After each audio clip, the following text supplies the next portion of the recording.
what's up guys, this is combustheory, and we're going to be making that globe, Azeroth globe looking thing today. I was actually watching a movie called IRL by Sevrin, and it's a pretty good movie, but what inspired me was at the end he had this little globe, and I thought, hey, why not make a tutorial on this? I'm going to put his link in the description so you can check it out. Now before we actually get started in After Effects, you're going to need Photoshop to prepare this piece. We have to prepare the map so that when we turn it into a globe, there's no seams on it. Now I only did the sides, I didn't do the top and bottom because of time. So what you want is just to match up so that the pixels match perfectly on either end. We don't want to create a seam. The other reason you're going to need for is the clouds. We're going to put some clouds over this, and so if you find an image like this, where the continents are black, this is just the image of the Earth. So you just need to make the clouds really white so that when we put a mode on this, it's going to look like there's no continents and only the cloud. So let's put in our layer, our Azeroth layer onto the timeline, and let's find CC Sphere. Now if you can't find CC Sphere or any other effect, you can go over here to Effects and Presets and simply just type it in. So if we type in CC Sphere and double click it, we have our sphere. And the thing with these sorts of effects and anything in animation really is anybody can do any preset. What we want to do is add details, and that's what's going to differentiate your piece from everybody else's. So let's take a look at some of the controls here. Now if you go under rotation, you'll see X, Y, and Z, and they'll turn your globe, your sphere, in different directions, and you can set this as you want. I'm just going to play around with it here and see what works best for me. I'm just going to try to duplicate that one I had in the intro. So let's set it like this, and let's make it a little larger.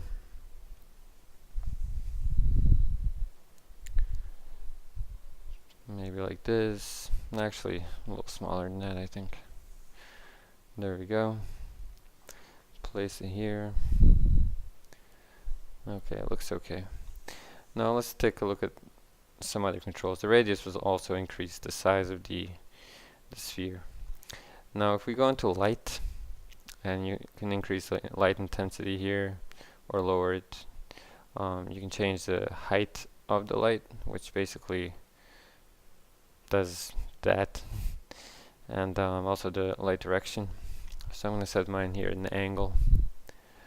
Other stuff in here is shading, and you can do all kinds of different things here.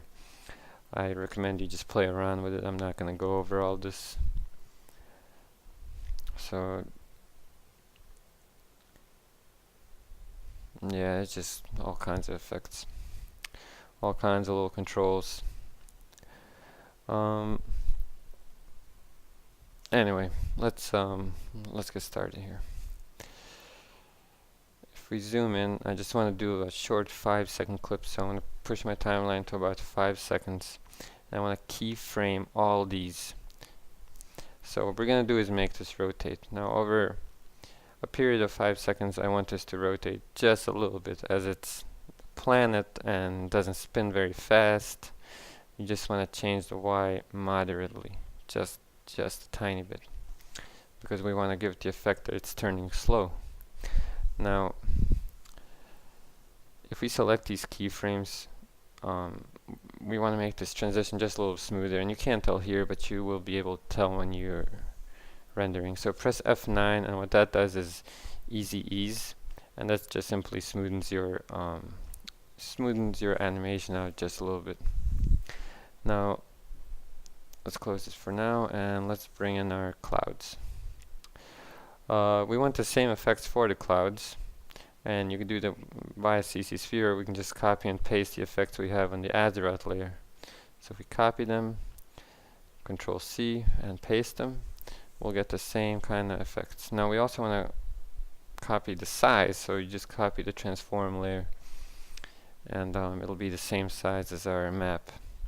Now you notice it's dark, and what we want to do is go into mode and add screen, and that's basically going to make the black invisible.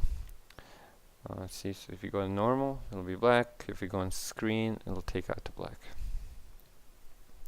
So we want to position it also exactly where our globe is. So you just got to make sure that these transform attributes like anchor point, position, that they match up the same on both layers. So I'm just going to go ahead and do this, copy and paste them in here. Just want to make it exact. I mean, you don't have to. You could go for the effect that the clouds are lingering over, but I'm not going to do that. So it looks pretty good, looks matched up.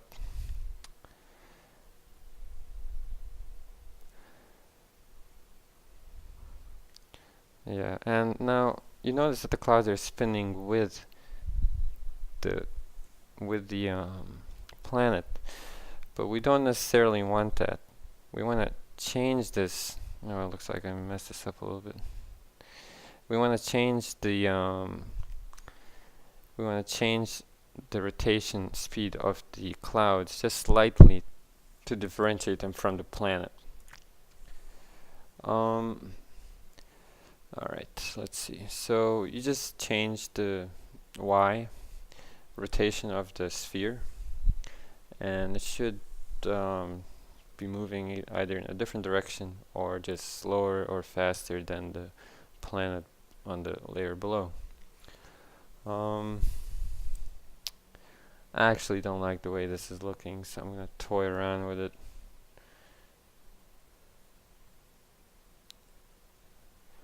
Mess around with it. I'm sorry, I'm a little bit of a perfectionist when it comes to this, so I'm just going to fix it here. There we go. I like that a little better. Maybe change it just a little bit more. Yeah, looks fine. Now, let's add a little glow. Duplicate the layer, put it in the bottom, and let's rename it to glow. What we want to do with this layer is just set it as a background so the plant looks like it's glowing a little bit. So we're going to go into Effect, Stylize, Glow. Okay, now you notice that there's a little bit of a glow behind now, but if we increase the glow radius, you'll see it a little bit clearer. Also, the glow intensity and the glow threshold help also. In my first video, you can actually see a glow tutorial, and so you can mess around with the settings as you want. I'm just gonna try to find a decent balance here so it doesn't look like it's a flashlight. Let's close these, and let's add in a space layer. Now this is just an image of space that I googled, so I'm just going to use as my background layer, but we want to put into context with the planet, so let's go and open up curves, and let's mess around with the levels. You can, I mean, if you're working with similar layers, you just want to make the space a little bit more red so it matches up with the planet better. Sort of like that. You want to find a decent balance. We can also add levels, and just to make it a little bit darker, make the space look a little bit more ominous. Sort of like that.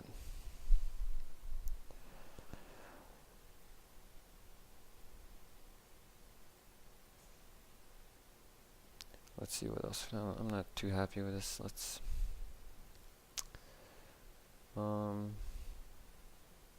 yeah, that's a little better. Take that white out. Okay. Now another thing we can do is add the blur, and we can just use a fast blur for this. And you don't want to increase it too much. You just want to give it a tad bit of a blur. Even 4 is too much. I think we should go with like 2 maybe. or 1. Yeah, just a little bit. There we go. Looks okay. And the final thing we want to do is add some sort of a motion effect to the space. So if we hit the scale, press S for scale, and you keyframe it, and then increase it just slightly. Let's see here. This is even too much. 110% I think is too much. Let's change to 105. Maybe even smaller. Yeah, let's do 105. Oh, whoops, I changed both the keyframes to 105. Let's go back and change the first one to 100. Alright, let's see now. Yeah, that looks better. So there we have it. Pretty cool, pretty easy, and pretty fast. I'm sure you could do a lot more with this than I just did. But that's it. I hope you liked the video. If you did, like, subscribe, and favorite on my YouTube channel. And I'll see you guys next time.